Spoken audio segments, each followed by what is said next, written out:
Portal Luz Espírita apresenta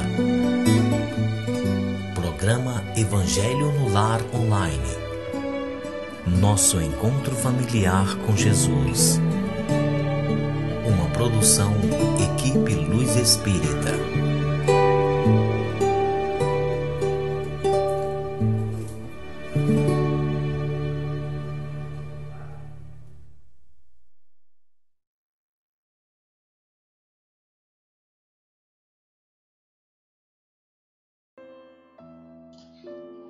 Olá, boa noite. Boa noite a todos vocês. Estamos mais uma vez aqui juntos nessa noite de quinta-feira. Hoje, o feriado. E é um grande prazer, como vocês já sabem, a gente sempre repete, mas é um grande prazer a gente fazer esse programa, a gente ter o retorno de vocês. É muito gratificante. Então a gente gostaria de agradecer a companhia de vocês, o carinho, os comentários, o apoio todo que vocês nos dão. E é claro que a gente sempre agradece também o apoio da espiritualidade amiga, porque sem elas com certeza esse trabalho não aconteceria. Como vocês já sabem, eu sou a Janete, eu estou aqui com o Júnior e junto então nós vamos dar início ao Evangelho no Lar. Hoje eu tenho um recadinho especial para vocês. Está acontecendo ali no nosso portal a Pesquisa Nacional Espírita. Ela é uma idealização do Ivan Franzolin, um grande ativista do espiritismo. A pesquisa estará aberta para a participação do público até o dia 30 de junho. E o link ele fica ali bem na página do portal. Tá? Vou repetir para vocês que é o www.luzespirita.org.br. E é muito importante, gente, que todos vocês participem para ter um levantamento do comportamento, das atividades do espírita. Então essa pesquisa ela existe já desde 2015, E a gente então está contando com a participação de todos vocês. É uma pesquisa rapidinha, com perguntas fáceis, mas vale a pena, gente, a gente participar, a gente se envolver um pouco mais. Tá? E depois o resultado do trabalho ele será publicado em agosto. Tá bom? Então vou repetir novamente, é o www.luzespirita.org.br. Bom, é recomendado que o Evangelho seja realizado uma vez na semana, sempre no mesmo horário, em família ou individualmente. O importante é essa união com o plano espiritual, para que haja harmonização no lar e para o nosso equilíbrio espiritual. Pedimos que tenham junto de vocês uma garrafa com água para que ela possa ser fluída pelos bons espíritos. Nesse instante, vamos unindo nossos corações, vamos esquecer nossos problemas, vamos serenando nossas mentes, vamos entrar em sintonia com a espiritualidade. Pedimos que nos envolvam na sua luz e fluidos os bons espíritos e que seja um evangelho de amor, de encontro com Jesus e que suas palavras sejam verdadeiramente seguidas por nós. Senhor Jesus, pedimos que a tua luz afaste do nosso caminho as trevas que se projetam de nós mesmos. Que a tua inspiração nos guie nas decisões que devemos tomar para o dia de hoje e que nós não sejamos instrumento do mal para ninguém.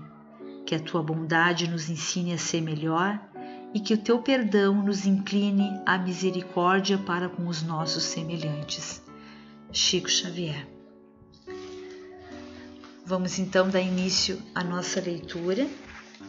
Eu estou lendo o Evangelho segundo o Espiritismo de Allan Kardec por Cláudio Damascena Ferreira Júnior. O capítulo é 25, item 6. Observe os pássaros do céu. Não acumulem tesouros da terra, onde as ferragens e os vermes irão consumi-los, e onde os ladrões os desenterram e roubam. Acumulem tesouros do céu, onde nem a ferrugem nem os vermes irão consumi-los, e onde os ladrões não entram, nem roubam, pois onde estiver o tesouro que possui, aí também estará o coração de vocês. Por isso eu digo a vocês, não se preocupem em saber onde encontrarão alimento para sustentar suas vidas, nem onde encontrarão roupas para cobrir os seus corpos. A vida não é mais do que o alimento? O corpo não é mais do que a roupa? Observem os pássaros do céu. Eles não semeiam e não colhem e nem guardam nada em celeiros, mas o Pai Celestial os alimenta a todos. Será que os homens não valem mais do que os pássaros? E qual dentre vocês, por mais que queira, pode acrescentar meio metro à sua estatura? Por que também se preocupam com a roupa? Observem como crescem os lírios do campo, que não trabalham nem tecem, entretanto, eu afirmo que nem Salomão, com toda a sua glória, nunca se vestiu como um deles. Se Deus tem o cuidado de vestir com toda a sua glória... Desculpa, gente, aqui eu estou sem óculos e a letra tá muito pequena, mas vamos lá. Se Deus tem o cuidado de vestir dessa maneira uma erva do campo que hoje existe e amanhã será lançada na fornalha, quanto mais cuidado terá em vesti-los, homens de pouca fé? Não se inquietem, perguntando o que vamos comer, o que vamos beber, com o que vamos nos vestir. Os pagãos é que procuram todas essas coisas. O Pai Celestial sabe que vocês têm necessidade delas. Busquem primeiro o reino de Deus e sua justiça, e todas essas coisas lhes serão dadas por acréscimo. Por isso não se preocupem com o dia de amanhã, pois o amanhã cuidará de si mesmo. A cada dia já basta a sua própria aflição. Olá, boa noite. É claro, né, que esse texto ali, ele é um comparativo poético, né? Está nos comparando com plantas, com animais, com que Deus, no caso, proporciona a eles, na própria natureza, o alimento, o abrigo, né? Mas até eles têm que procurar esse alimento, esse abrigo, e sofrem também as consequências, mas é um comparativo poético. O que nós devemos nos ater é a parte final desse texto, aquele último parágrafo, que ele acentua bem aquilo que nós devemos fazer. Por exemplo, Deus nos deu inteligência. Se a gente fosse se basear nesse texto, nós não íamos fazer nada, íamos esperar que as coisas acontecessem. Só que nós não somos seres desprovidos de inteligência. Isso é que nos diferencia. Nós não agimos por instinto. Não totalmente, né? Nós temos muitos que ainda têm esse princípio instintivo muito forte. Mas nós temos o poder do raciocínio. Então, nós temos a capacidade de trabalhar as coisas ao nosso redor. Mas agora vem o diferencial que o texto foca. Nós somos atendidos conforme a nossa fé. Como é que pode ser esse atendimento conforme a nossa fé? É simples.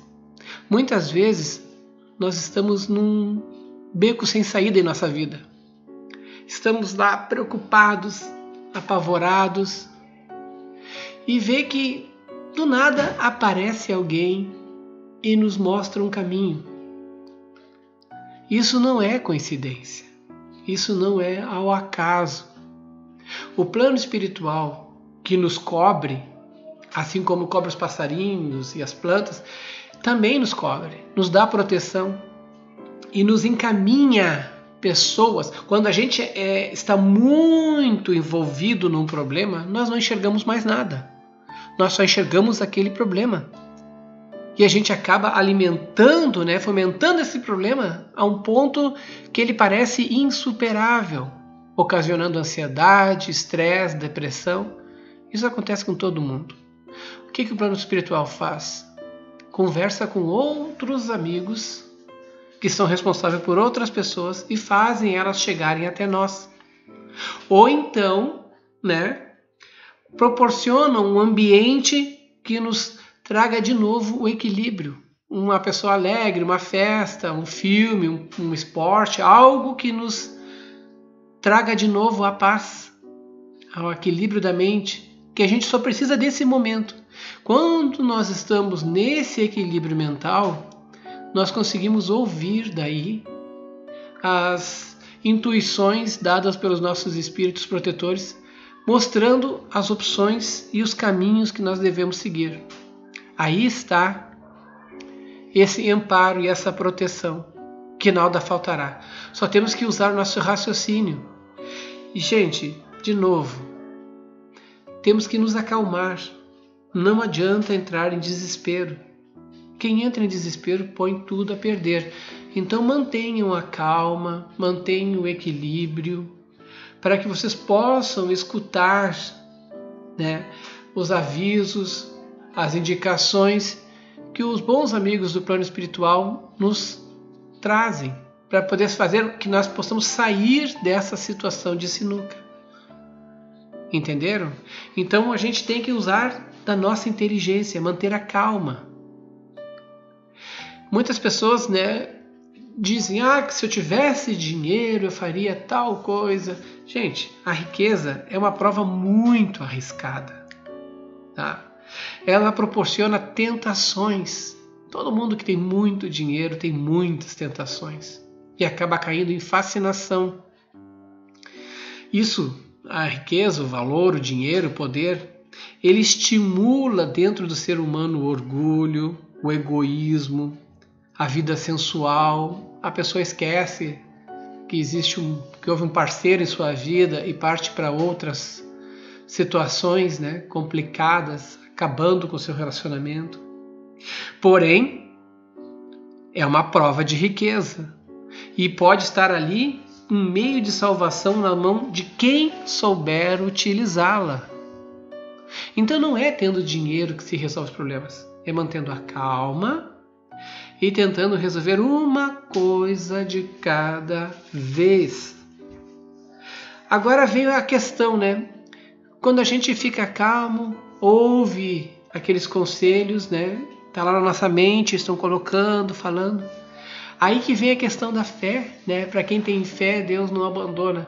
É porque algumas pessoas que estão numa situação muito encrencada, quando elas conseguem sair dessa situação, porque tomaram uma decisão, porque se mexeram, porque tomaram iniciativa, algumas delas olham para trás, depois que passou o problema, né? Voltam de novo ao normal e dizem: obrigado, meu Deus, por ter me acolhido, por ter me protegido e por ter me amparado, por ter me tirado dessa situação. Elas agradecem a Deus. Já outras, né, elas vão olhar para trás e vão dizer: eu consegui, viu? Eu fui lá, eu fiz aquilo, tomei a iniciativa, dei aquele passo para ali, tomei aquela decisão e as coisas se aconteceram. Essa pessoa não tem fé em Deus. Ela apenas é orgulhosa. Então as coisas acontecem, nada é por acaso nessa vida, tá? Justamente por causa disso. Nós temos que manter a nossa fé intacta. Ela existe. Deus existe. Isso não é uma questão de querer provar ou não provar alguma coisa, né? Isso não passa de ego humano. Mas nós fazemos as coisas e não acreditamos, né, que possa ser o auxílio divino. Por quê? Porque nos falta fé. Nos falta fé. Nos falta aquela coragem, aquela força de ver que não, né, veio uma saída, veio uma alternativa para a gente dar sequência. Isso faz parte do caminho, mas a gente tem que estar calmo. E aí a gente vai entender como é que as coisas funcionam. Deus conhece todas as nossas necessidades. Só que não podemos esquecer que nós estamos num planeta de provas e expiações e às vezes todas essas dificuldades, tanto física, né? Falta parte do meu corpo, deu um acidente, fiquei traumatizado, fiquei com problemas. Todos esses problemas que nos acontecem são reajustes também. Nós temos provas, mas nós também temos reajustes para poder acertar. E às vezes a gente entra em desespero, né? Pedindo uma situação ou outra, e as coisas parecem que pior, mas não. São apenas nos sendo colocado os caminhos para a gente poder resolver esse problema. O dia que a gente entender que aqui é só uma vida transitória e que depois dessa passagem a gente vai estar na nossa vida verdadeira, com a alma lavada, quer dizer, nós conseguimos reorganizar aqueles problemas e uma vez a gente se arrependeu por ter cometido alguma coisa, aí a gente vai agradecer a Deus, né? Caso contrário, a gente vai entrar em desespero, vai entrar em revolta e vai acabar só complicando ainda mais. Esses dias, alguém me perguntou ali no comentário, eu não consegui responder, se o texto, né, referia a Deus pune. Gente, Deus não pune. Ele simplesmente é Deus de amor, de paz, de benevolência, de bondade. O que nós usamos para alguns atos divinos, nós chamamos de punição, né? Porque foram pessoas que escreveram. Essa punição, na verdade, está dizendo ali que Deus largou nós para as nossas próprias decisões, nossos próprios passos. Quando nós somos muito orgulhosos, a gente acaba não ouvindo as palavras do nosso interior, porque todo mundo tem uma consciência, e isso aí é a nossa alavanca de salvação, mas muitas pessoas não escutam a sua consciência. Então, muitas vezes a gente está sendo amparado, está sendo auxiliado, mas continua torrão, continua durão, continua acreditando que é o dono da verdade, que tudo ele sabe, e acaba caindo numa situação, agora você caminha então do teu jeito, que você vai aprender depois, lá na frente, com os teus erros. Essa seria a punição. Deus deixou tu seguir pelo teu caminho, por tuas próprias pernas, o que seria muito grave para nós, né? Caminharmos com nossas próprias pernas, porque a gente vai acabar pisando em pregos. Mas nós devemos caminhar por nossas pernas? Sim, nós temos o livre-arbítrio, mas nós fazemos parte de um grande conjunto, e por esse livre-arbítrio a gente pode mudar a situação. Se nós entendermos a grandiosidade divina, nós vamos entender que qualquer gesto de benevolência automaticamente vai gerar benevolência. Não significa que tem alguém nos carregando no colo, não. Nós vamos aprender a andar de mãos dadas, um auxiliando o outro, um vivendo com o outro em harmonia. Isso é a bondade de Deus. O que é punir para os homens é a gente lá. Tudo bem, você não quer então melhorar, então segue o teu caminho. Você vai entender que daqui a pouco você vai sentir falta, ou você vai ver que as coisas estão acontecendo de forma diferente para ti. Aí você volta de novo. Não, peraí. Qual é o meu sentido? Aí é que entra o último parágrafo. Nós somos autor do nosso próprio infortúnio. Lá no capítulo 5 do nosso Evangelho, nós vamos futuramente chegar nele aí pelas nossas vídeos aqui, nossas videoaulas. Videoaula não, perdão, para o nosso Evangelho no Lar.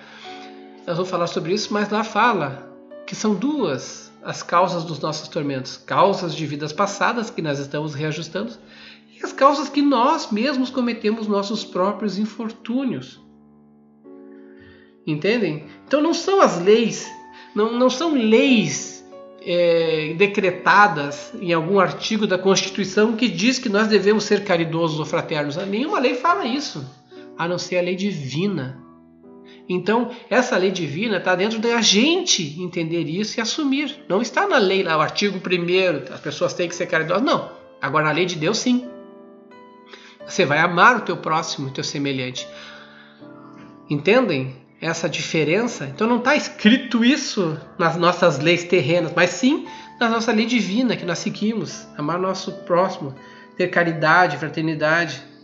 Agora, se elas não estiverem em nosso coração, essa lei de caridade, fraternidade, que é uma lei divina, quem vai estar lá vai ser o egoísmo.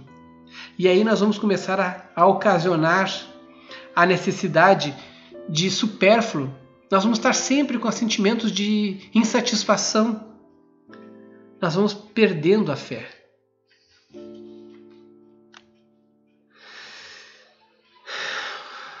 Olha só, a maioria das pessoas cai porque são desleixadas, porque são imprevidentes, porque têm orgulho, são ambiciosas. Aí elas caem. Isso não é algo de uma vida passada, isso é teu ato agora. Muitas pessoas acabam falindo porque não tem uma organização, porque não tem perseverança. Sabe? Aquele negócio de não vamos levar, a coisa está difícil, mas vamos indo, porque isso vai passar. Chico sempre disse. Tudo passa. A alegria passa, mas a tristeza também passa. Então nós temos que pensar nisso, né? As brigas acontecem em família porque sempre falta calma. Ou sempre há um melindre, né? Eu não gostei do que me disse. Ou então por falta de calma mesmo, já parte para um ato mais ignorante. As doenças do nosso corpo físico, né? A maioria das enfermidades, é porque a gente não teve moderação. A gente sempre usou o excesso de tudo que é parte. Aí a gente acaba tendo esses problemas. Não todos, né? Mas algumas enfermidades. Então, alguns pais reclamam que seus filhos hoje são as piores pessoas do mundo. Mas será que eles conseguiram lá na infância acabar com os maus hábitos dos seus filhos? Você enxerga quando alguém está sendo vaidoso demais, sendo tendencioso demais para o mal. Você consegue corrigir ainda. Mas se você for apático, achar que é bonitinho, está tudo bom, depois não adianta reclamar. Vocês estão entendendo que são coisas atuais, são coisas que não são de vidas passadas? A maioria dos problemas que nós temos é nós mesmos que estamos cometendo agora. É isso que esse texto quer dizer. Tá? Deus não nos abandona. Ele pede simplesmente que a gente observe os pássaros no céu. Os pássaros no céu. E a última parte do parágrafo fala bem claro ali, né? A cada dia já basta... que está meio longe aqui o livro. A cada dia já basta a sua própria aflição. Sério. Cada dia nós temos que resolver as coisas. Mas agora, no presente. Não adianta a gente pensar lá na frente. Não, é agora. Agora eu tenho que pensar nisso aqui agora. Situem-se no momento presente. O passado já passou. Já era. Não adianta agora querer que não vai deixar ele também de perturbar. Eu fiz isso, agora eu estou sofrendo. Não, passou. Vamos se concentrar agora para resolver, para que as coisas fiquem melhores lá para frente. Entenderam? E não vamos também nos afligir. Vai acontecer isso, aquilo. Calma. Quem sabe que tudo pode acontecer de uma hora para outra. Tá? Então mantenhamos a nossa fé em Deus. Mantenhamos a nossa perseverança, que as coisas vão se ajeitando. E no fim vai dar tudo certo, porque nós caminhamos para a lei do progresso. Nós vamos fazer agora a fluidificação da água. Então eu vou pedir para que todos, né, já preparem as suas vasilhas com água, mantenham a calma, a serenidade. E lembre-se, sempre pedir para que eles coloquem na água aqueles remedinhos que nós necessitamos, porque eles sabem daquilo que nós necessitamos. Se a gente deixar por nosso pedido, nós vamos pedir coisas que não tem nada a ver, porque a gente interpreta de um jeito e pode não ser a real verdade. Então, eles vão colocar os remedinhos que nós precisamos nessa água, e a gente vai tomando aos golinhos durante a semana, aos pouquinhos, e a gente vai sentindo a melhora tanto física quanto espiritual. Senhor, pedimos que os bons espíritos entrem em nossos lares, que as nossas casas sejam limpas e purificadas. Se houver entre nós espíritos inferiores, que eles sejam auxiliados e levados para os seus lugares de merecimento. Que as nossas casas se encham de amor e harmonia. Pedimos auxílio para o plano espiritual, para a corrente amiga do Dr. Bezerra de Menezes, para a fluidificação das águas. Que nelas eles depositem todo o amor e as curas para os nossos males. Nós te rogamos, Pai, de infinita bondade e justiça, o auxílio de Jesus, através de Bezerra de Menezes e suas legiões de companheiros. Que eles nos assistam, Senhor, consolando os aflitos, curando aqueles que se tornem merecedores, confortando aqueles que tiverem suas provas e expiações a passar, esclarecendo os que desejam conhecer a verdade e assistindo todos quanto apelam ao teu infinito amor. Jesus, estende tuas mãos dadivosas em socorro daqueles que te reconhecem, o dispenseiro fiel e prudente de teus santos espíritos, a fim de que a fé se eleve, a esperança aumente, a bondade se expanda e o amor triunfe sobre todas as coisas. Bezerra de Menezes, apóstolo do bem e da paz, amigo dos humildes e dos enfermos, movimenta tuas falanges amigas em benefício daqueles que sofrem, sejam males físicos ou espirituais. Santos Espíritos dignos obreiros do Senhor, derramai as graças e as curas sobre a humanidade sofredora, a fim de que as criaturas se tornem amigas da paz, do conhecimento, da harmonia e do perdão, semeando pelo mundo os divinos exemplos de Jesus Cristo. Que assim seja. Que assim seja. Vamos manter sempre a calma e a serenidade. Se a coisa estiver muito complicada, né? Então vamos procurar um canto tranquilo, vamos se acalmar, assistir um programa, né? Relaxar, para que a gente possa sair da situação de desespero, para poder ouvir os conselhos, ouvir a nossa consciência. E daí sim, com calma, a gente pode tomar um caminho mais seguro, mais tranquilo e sempre vivendo o presente. Ok, pessoal? Vou reforçar de novo aqui o que a Janete falou no início, de participar da pesquisa. Ela já está na sua quinta edição, né? Quinta edição.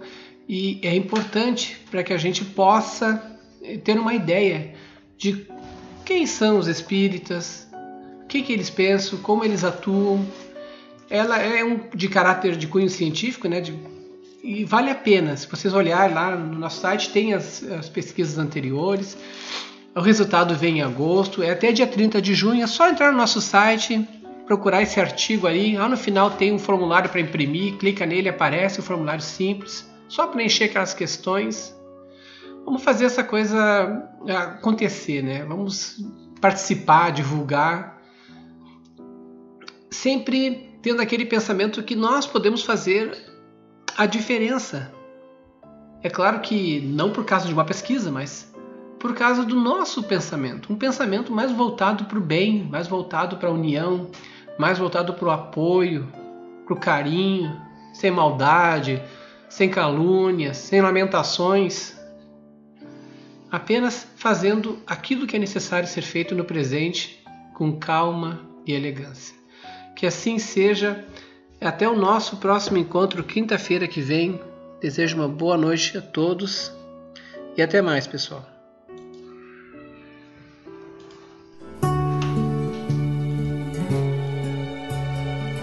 Luz Espírita apresentou